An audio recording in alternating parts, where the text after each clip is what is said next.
Hello everyone, welcome back. I hope you're doing great. So let's have another set of 10 questions today. This is in continuation to our previous videos. So first one is, considering the speech given by the school principal today, I would conclude that he's not a good public speaker. Identify the informal fallacy committed in the above argument. Now first of all, what is fallacy? So those who do not know what fallacy is, it is a wrong belief or wrong idea. It is also called Hetu Bhasha. And when this wrong belief, wrong idea, you're deducting out of the logical structure which is defective, which has flaws. So when it is coming from a flawed logical structure, it is called formal fallacy that the premises are correct.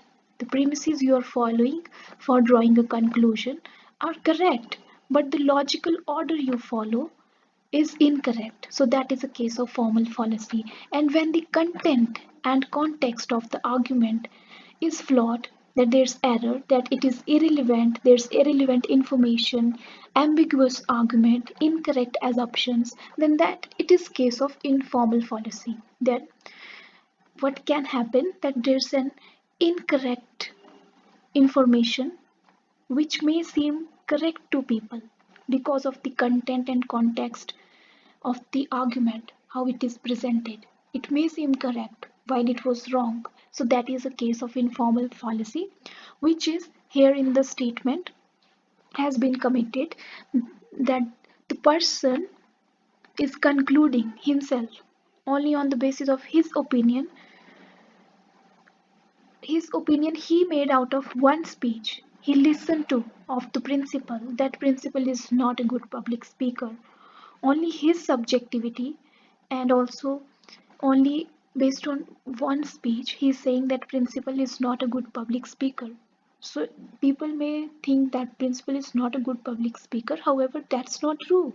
It's only his remark on principal. So incorrect thing may seem correct to people, so that is called fallacy. Now in this question we have to identify which informal fallacy is here in the statement. Informal fallacies, we have so many types of fallacies, some of which we can discuss here. First one is ad hominem fallacy, which is also called against the man fallacy. It is basically you undermine the person, not the argument.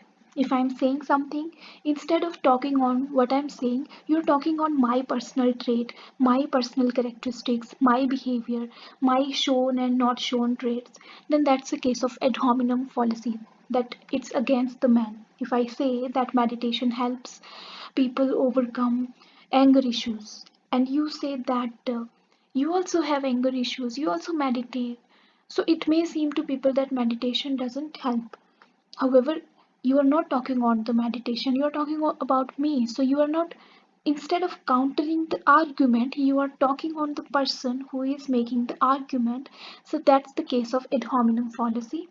Second one is strawman fallacy or off reflection fallacy, that is counting on the weak points someone claims in order to make my position look superior. I am just trying to highlight the weak points of other. Somebody is coming to me that I am bad in chemistry, will I be able to pass 12th examination or not, I'm so worried. And I'm saying, don't even sit in the examination, chemistry exam, don't even attempt chemistry exam, you will pass your 12th. So that's how I'm trying to highlight his or her weak points which he claimed. Instead of helping him or her out, I'm trying to highlight his or her those traits which about which he was talking about. So weak points, or maybe I say something trying to highlight my superiority there in, to the other person. So that is a case of strawman fallacy, when you count on the weak points, not on the things which are there. So that is strawman fallacy. Then comes appeal to ignorance or argumentum ad ignorance. This is the case that we all do, that if something is not proven, we believe that it's not, because it's not proven then it's true. So that is a case of appeal to ignorance. Because it's not proven, how can you believe that? That's not true to believe something which is not proven. Then comes false dilemma or dichotomy. Dichotomy is that there's only two ends, there are only two situations you are thinking of. that if somebody is helping you, he likes you, and somebody is not helping you, he hates you. So I'm only thinking about the two possible outcomes, that it is a case of dichotomy or false dilemma. The case of either or. Maybe he or she doesn't even think of me, but because he's not helping me, I'm saying that he hates me. Then comes slippery slope. It is about negative points, unlikely outcomes, outcomes which will never happen. I'm trying to show them in a picture to prove something. For example, if I ask my family to, if I ask my parents to let me go with my friends, and I'm saying that let me go, if you don't let me go, I will not mingle with them, and this will result me being unfriendly, and it will affect my behavior. I will become antisocial, no one will like me, and I will be a complete failure. I will not be able to do something in life. So I'm making so many statements which are negative and not gonna happen, just to prove something that you should let me go. So that is a case of slippery slope. You have made a slope of negative things which will never happen. Then comes circular argument, which is also known as petitio principii. This is that start and end means the same. You are saying something which you were saying in the beginning, you are saying in the ending as well. If I say that Krishna is God, Krishna is God, we have read Bhagavad Gita. In Bhagavad Gita, Krishna has said this, that he is the God. So I started off saying Krishna is God, and ending with the same thing, that Krishna is God, nothing else. So that is circular argument. Then comes hasty generalization, which is the case of this statement, that there's no sufficient proofs and I am making unwarranted conclusions out of anything without any enough number of proofs or evidences. I'm following a conclusion. That was the case of this, that a person is saying that principal is not a good public speaker, considering his or her speech the principal has given today. So I am making, if this I believe in that, then it's a case of hasty generalization. The person is making hasty generalization here only because of one speech, or he listened to. He is making conclusion that principal is not a good public speaker. So this is clearly a case of hasty generalization. You are generalizing something which is not proven. There's no enough number of proofs. There's no even enough number of evidence to convince that it's true. Then comes red herring, which is ignoratio elenchi. It is simply distracting from another topic. A lot of politicians do this. If you ask them something, they will quickly shift to some other topic, will not answer that question, but smartly shift to some other topic. So that is a case of red herring. Then comes two coke fallacy. Two coke fallacy is simply you too fallacy. That's why we say it's appeal to hypocrisy. For example, if I say that you should not, I say to my students that you should not follow internet sources, and my students reply me that but you also follow internet sources. So maybe I was saying correct, that do not follow internet sources, but because there's hypocrisy, and the person who has replied has given the content in such a way that it may look like that I was saying wrong things, because there was an appeal to hypocrisy. So that is two cook fallacy. When you say something, when you highlight the hypocrisy, when there's, it's simply a case of you too. So you can remember two cook you too fallacy. Causal fallacy, when there's false cause you believe on. So there's relationship between two variables, and there's cause, but this cause is false and you believe in that, then it's a case of causal fallacy. Then comes fallacy of sunk cost, which happens with many, that you continue something because we invested in that. For example, I took a course, and first semester, two semester, and I don't like that course. Which course I selected, now I don't like it, but because I have invested two semesters and the fees, so I will continue it till the end. So that is a case of sunk cost, fallacy of sunk cost. You believe in something because you have invested in it, and you are continuing something. because your cost is involved. So that is a case of fallacy of sunk cost. Then comes appeal to authority, which is also known as argumentum ad verecundior, which is basically when there's a person in the authority who is sitting there, he's speaking something and you believe that. However, the person is not the expert to comment on that, but you believe because he is simply sitting at that position. So that is a case of appeal to authority, that you believe which is coming from an authority, which is coming from a person who is sitting at that authority. So that is appeal to authority. Then comes equivocation or ambiguity. The message is so ambiguous that it is basically the thing happens when you try to show two different things in same light, or two same things in different lights, using different words, using different context, different content. For example, I was talking to him, or I was texting him or her.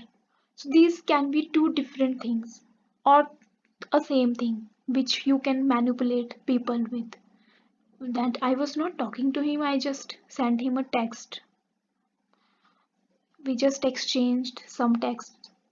So trying to using different words, you try to show different things in the same light or same things in different light. So that is a case of equivocation or ambiguity. You don't clearly speak, you don't speak clearly, you make statements which are ambiguous, which so, so that's how you can manipulate people. So that is a case of equivocation. Then come appeal to pity, which sometimes people do. That is also known as argumentum ad misericordiam, which is simply emotionally or with compassion trying to convince people. For example, PETA, people for ethical treatment of animals. They maybe they started a campaign showing animals in a light that you should stop eating vegetable, you should stop consuming, you should go vegan, that your food harm animals, your food harms animals, so you should go vegan. So they can use emotion and compassion in the message trying to make you pity about your choices. So that is appeal to pity, that you're making people emotional and compassionate to prove something, to manipulate people, you make them pity. So that is appeal to pity. And the last one here is bandwagon fallacy, which is simply when all are doing something, you believe that's true, that's correct. Because all are thinking same way, you may think that it's correct, but which cannot be. So that is a case of bandwagon fallacy. Fallacy of composition, that is if true of part, true of whole. A member in family is good in maths and you believe that whole family is good in maths. So that is a case of fallacy of composition. And when whole family is if whole is true, you believe that part is true. For example, whole family is religious and there's a daughter, you believe that she is also religious, which cannot be, because true of whole, true of part, you start believing in that, then that's a case of fallacy of division. Then comes irrelevant argument or non sequituris, that is conclusion is not drawn from the proof, not follow from the proof, that is irrelevant argument or non sequituris. So this was first question about fallacy, in which we also explained various other types of fallacy other than the hasty generalization about which the statement was. Moving on to the next question, which reads like, the major ethical aspects of survey-based research are options. So survey-based research, that is a research undertaken with the help of survey. For that, ethical aspects can be, for a survey-based research, there are various ethics which you should follow. First one is that respondents has a right to privacy.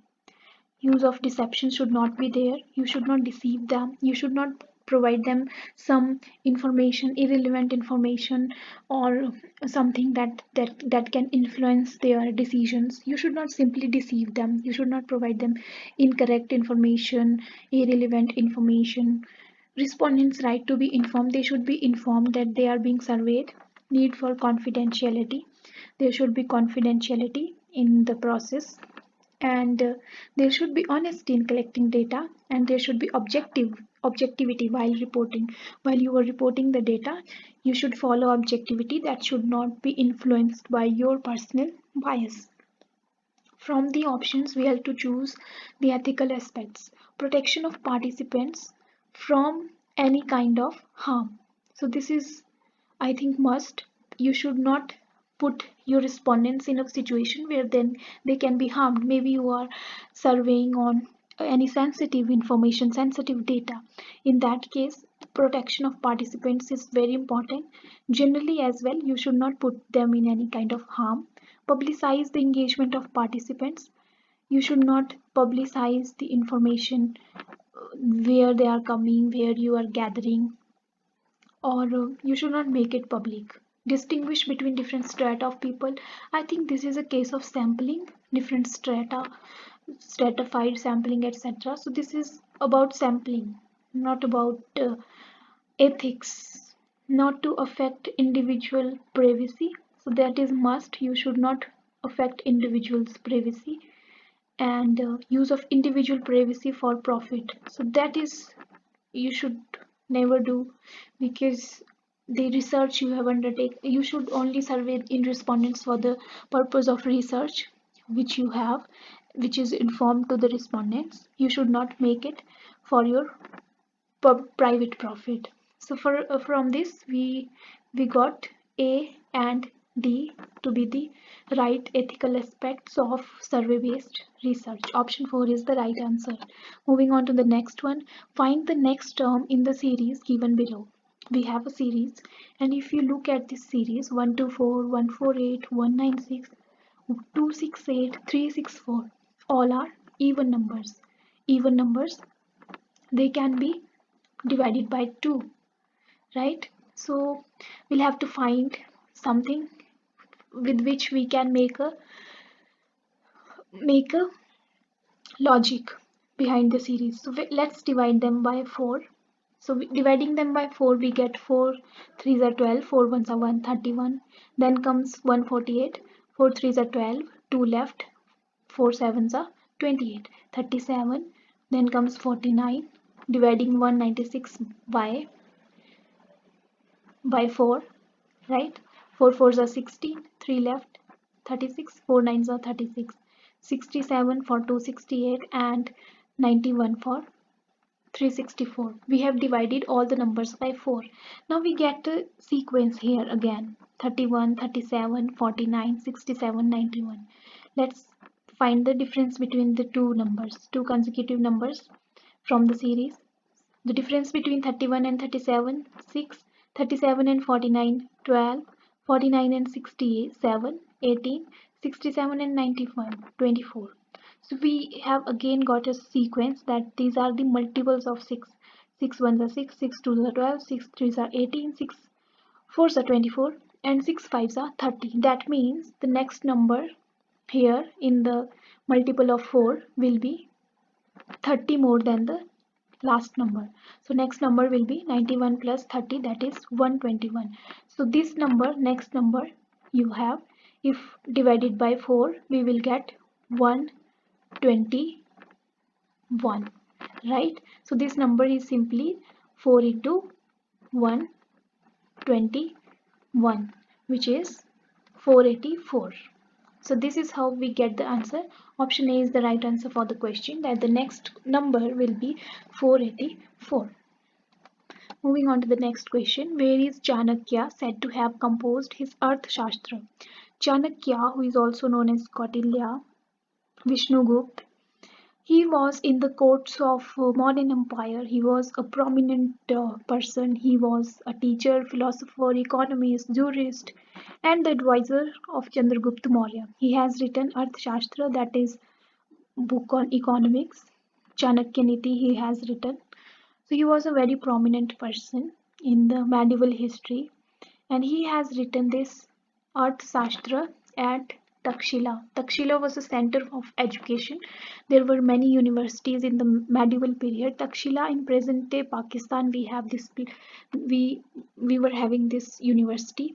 We also had Sharda Peeth in present day Jammu and Kashmir region, which was a place for Sanskrit scholars, Vallabhi in Gujarat, Vikramshila, Nalanda, and Odantapuri in Bihar, Jagadal in Bengal, Pushpagiri Vihar and Lalitgiri Vihar, Buddhist these again universities, a center for learning in Odisha, Manyakhet in Karnataka, and Kanchipuram in Tamil Nadu, present day Tamil Nadu. These were some of the famous universities of the medieval period. Some of them are from Pala dynasty, and so the Chanakya's Arthashastra was written at Takshila, which is now in present day Pakistan. Moving on to the next one, which among the following are the MOOCs platform? MOOC, which stand for Massive Open Online Courses, where you can have different courses on different subjects. You can learn from the following, which of them are part of MOOCs, the platforms of MOOC.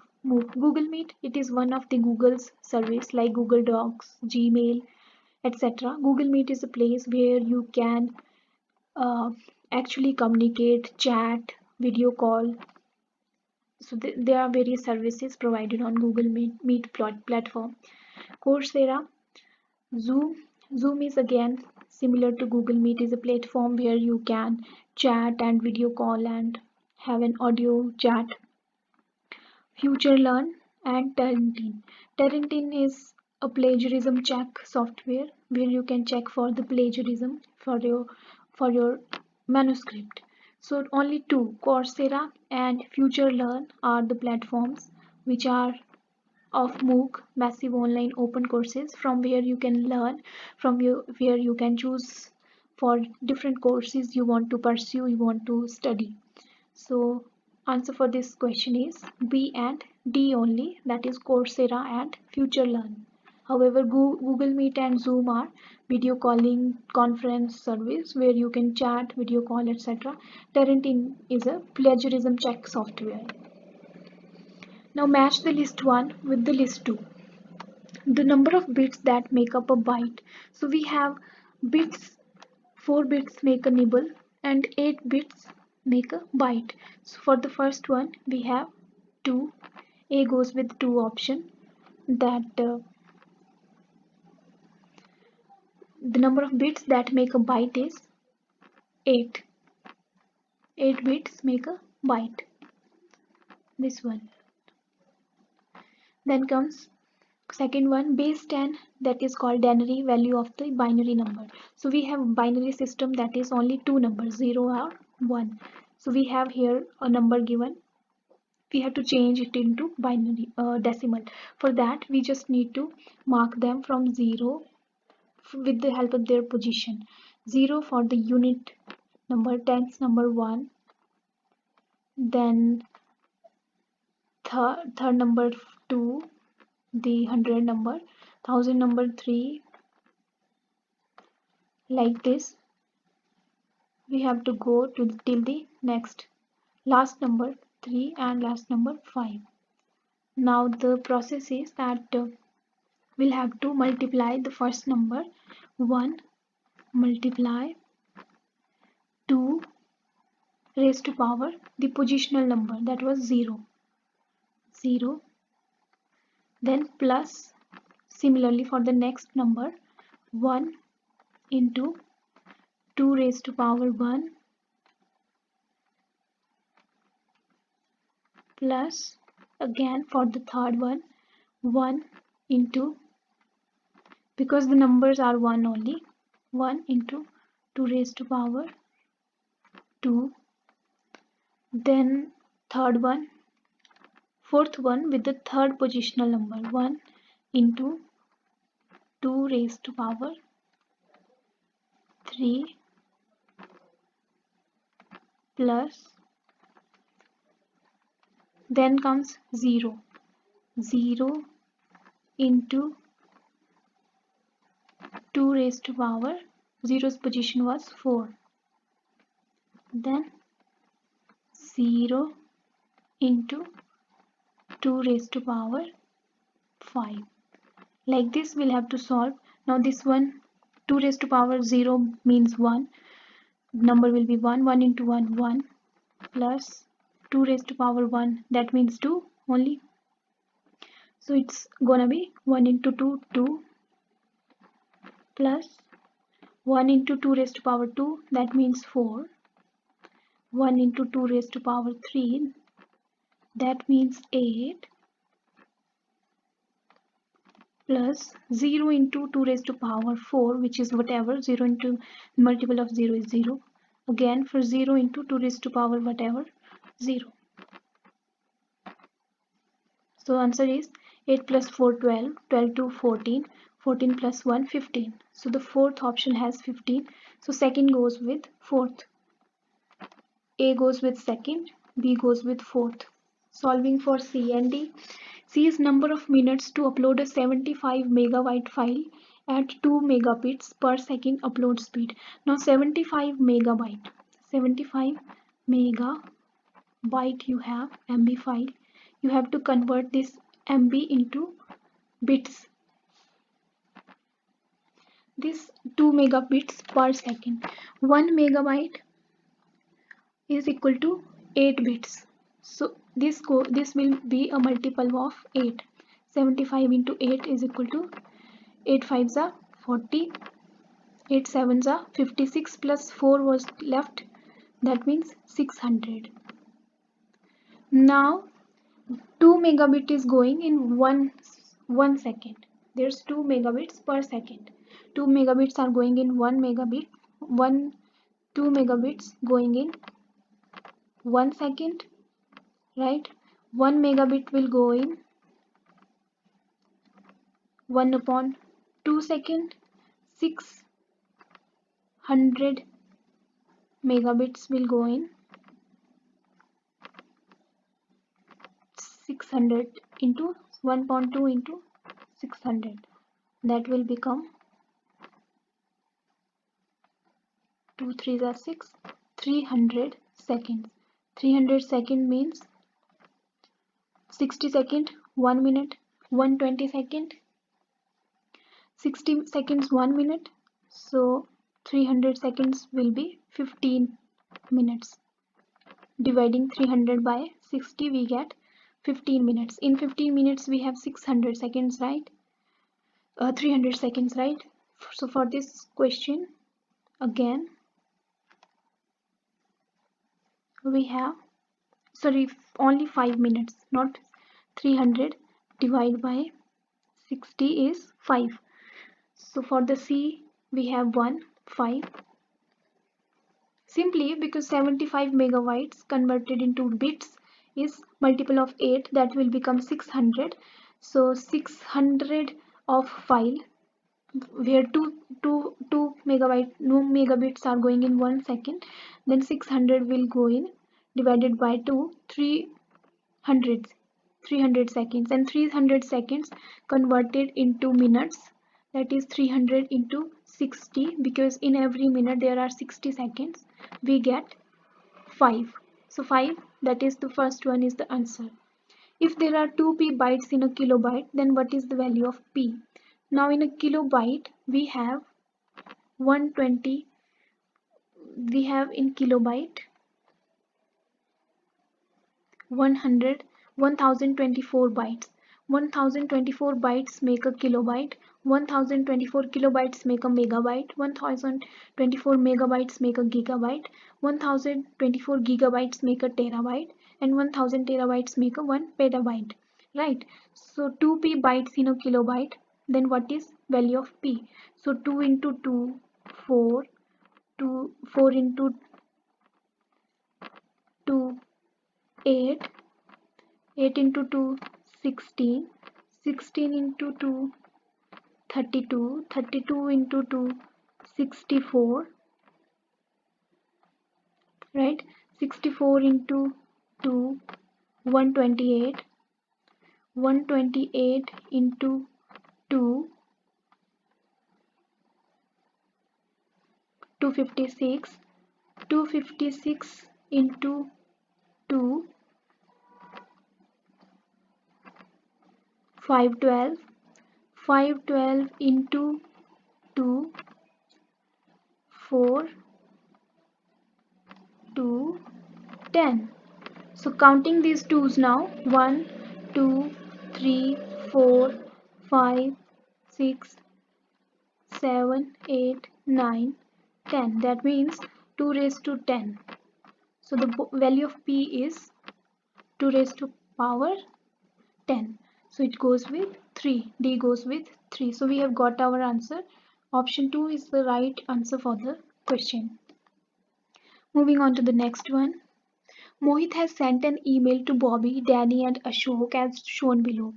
So Mohit is the sender. This is from Mohit to Bobby. With carbon copy goes to Danny and blind carbon copy goes to Ashok. So Ashok, no one can see that Ashok has also got the message because he's sent the email with a blind carbon copy, right? So options are Bobby and Danny are aware that Ashok received the email. No. About Ashok, no one can know because he's the BCC. Danny is aware that Ashok and Bobby received the email. Again, it's no because about Ashok, no one can know. Ashok is aware that Bobby and Danny received the email. So yes, this one is right. And all recipients are aware that others received the email. This is again wrong. That the Ashok, he can know about everyone because other are CC only. So those who will be CC or directly sent about them, everyone will know, but about blind carbon copy, no one can know. So option 3 is the right answer for this question.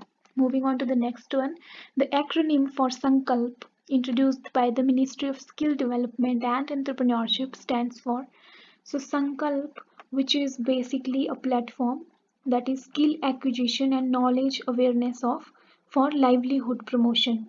Skill acquisition and knowledge awareness for livelihood promotion. This was launched in the 2018 by Ministry of Skill Development. That is, there's it is aimed at improving the short-term skill training qualitatively and quantitatively through strengthening institutions, bringing better market connectivity and inclusions of marginalized sections of the society. So that is Sankalp about that you can acquire skills and knowledge for the livelihood promotion. One day a man left his home for a morning walk and went 12 kilometers southward. So there's a man, he takes southward 12 kilometers and he reaches here to this point. Now from here he turned right and walked 8 kilometers. For him the right will be this way and he's walked 8 kilometers and now he's here at this point. Now he again turned right and walked 12 kilometers. Now he's again take right and walks 12 kilometers. Now he's here. Now he takes, now his face is towards this position, this side. His face is facing to north, right? Now from here he is taking left and walking 10 kilometers, right? How many kilometers the man has to walk to reach straight to his home? So from here he started, this is his home, and now he's here. So how many kilometers has to walk? Again the 10 kilometers, this 10 plus this 8, 10 plus 8, because he was walking straight, so this will be 8 kilometers only. So 10 plus 8, 18. So option 2 is the right answer for this question. And the last one, community colleges are supposed to offer courses that are a mix of. Community colleges is a model that was addressed by the government, by the HRD, Department of the Government of India. They have formulated the community college like scheme based on the proven US community college model. So it is to enhance the vocational education, that is vocational education which means skills required for running the livelihood, for meeting the livelihood. So it is based on technical education and the traditional skills required that one may find livelihood. So this is about the technical knowledge, technical skills and the traditional skills. So option 3 is the right answer for the question. With this we have completed the 10 questions for today. I hope you like the lecture. Thank you. Have a great day.